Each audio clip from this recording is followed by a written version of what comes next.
చెప్పి అది కూడా వాళ్ళ ఖాతాలో వేసుకుంటారు. ఇది జరుగుతూ ఉంది. పాలకులు కూడా ఇక్కడికి వచ్చినారు కూడా బలవంతం చేస్తే 18 మందిలో వైసీపీ 14, టీడీపీ 4 గెలిచింది.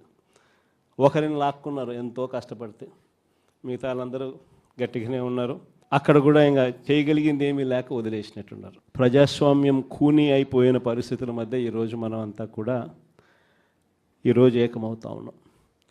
మామూలుగా ప్రతి ప్రభుత్వానికి కూడా ఒక సంవత్సరం పరిపాలన చేస్తే ప్రభుత్వ వ్యతిరేక ఓటు అనేది అంతో ఇంతో ఉంటుంది. అది మామూలుగా సంవత్సరం పరిపాలన చేసిన పార్టీకి ఈ లెవెల్లో మామూలుగా ఎక్కడైనా ఉంటే, చంద్రబాబు నాయుడు గారి పరిపాలన చేస్తామని తెలుగుదేశం పార్టీకి మాత్రం ఈ సంవత్సర కాలంలోనే ఇక్కడ ఉంది.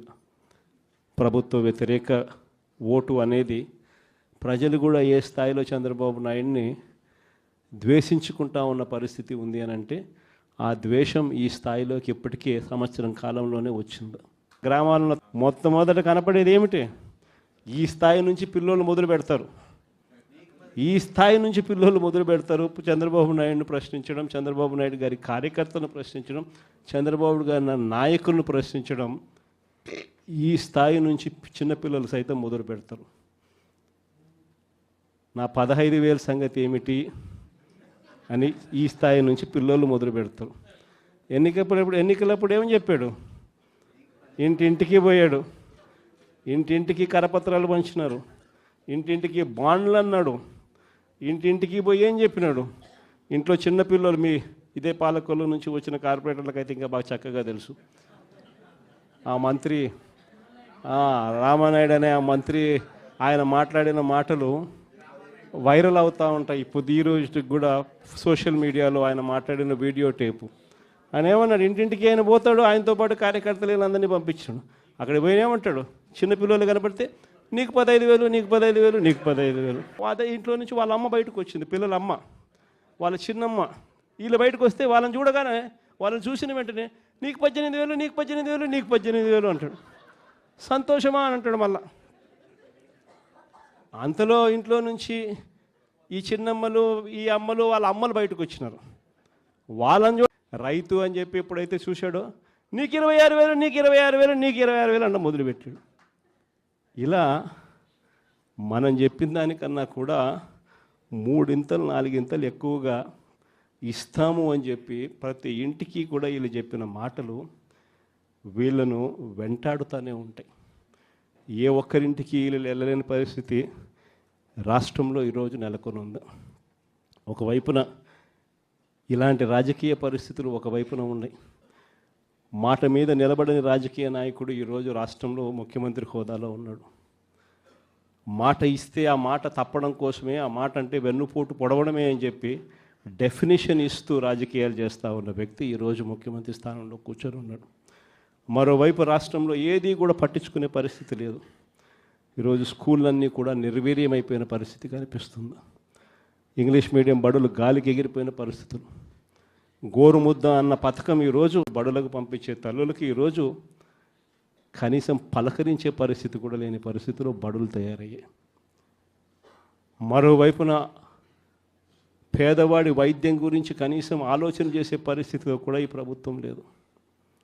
ఏ పేదవాడికైనా కూడా వైద్యం అవసరమైనప్పుడు ఆ పేదవాడికి ప్రభుత్వం తోడుగా ఉంది అన్న భరోసా ఇవ్వగలగడం ప్రభుత్వ కనీస బాధ్యత. అలాంటిది ఆరోగ్యశ్రీకి ప్రతి నెల కనీసం నెలకు 300 కోట్ల రూపాయలు ఖర్చు అవుతుంది. ఈ ప్రభుత్వం వచ్చి 12 నెలలు. ఆరోగ్యశ్రీ బిల్లులు ఇప్పటికే 3,600 కోట్లు దాటాయి. ఆరోగ్యశ్రీ బిల్లులు ఇవ్వడంలో ఆరోగ్య ఆసరా గురించి పట్టించుకునే పరిస్థితి లేదు. ఆరోగ్యశ్రీ బిల్లులు ఇవ్వక, ఆరోగ్య ఆసరా గురించి పట్టించుకోక, ఈరోజు ఏ పేదవాడైనా కూడా వైద్యం కోసం ఏదైనా హాస్పిటల్కి పోతే ఆ హాస్పిటల్లో ఈరోజు డాక్టర్లు పేదవాడికి వైద్యం అందించే పరిస్థితిలో లేరు. డబ్బులు కడితేనే వైద్యం అందిస్తాము అని చెప్పి ఈరోజు పేదవాడిని డబ్బులు కడితే తప్ప వైద్యం అందని పరిస్థితిలోకి అప్పుల పాలు చేస్తూ ఉన్న పరిస్థితి ఈరోజు రాష్ట్రంలో.